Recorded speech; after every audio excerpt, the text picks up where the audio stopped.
নাশকতার জন্য 10,000 20,000 গ্রেফতার করেছেন, 2.5 লক্ষ বলে আসামি হত্যা মামলায় কয়জনকে গ্রেফতার করেছেন? আজকে আমরা পত্রিকার ফুটেজে দেখেছি ছাত্রলীগ যুবলীগের হাতে অস্ত্র, ইউনিফর্ম পরা পুলিশ, জাতীয়মান প্রমাণ, তাদের গ্রেফতার করছেন না। নাশকতা কে করেছে কোনো ফুটেজ তো দেখি নাই। হতে পারে ওনারা জড়িত আছে, কিন্তু কোনো প্রমাণ নাই এখনো। প্রমাণের আগেই 1000 গ্রেফতার করে ফেলেছে। মানুষের জীবন সম্পদের চেয়ে অনেক বেশি ইম্পর্টেন্ট। আমাদের প্রধানমন্ত্রী আপনি বলেন স্বজন হারানোর বেদনা আপনি বুঝেন। সরি, আমার কাছে মনে হয় স্বজন হারানোর বেদনা আপনি বুঝেন, শুধু নিজেরটা বুঝেন।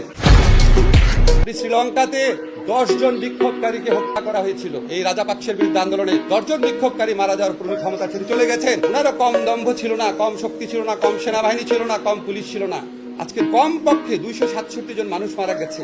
আপনার পদত্যাগের দাবিতে যে সারা বাংলাদেশের মানুষ গণ আন্দোলন করছে না, এটাই তো আপনার সৌভাগ্য।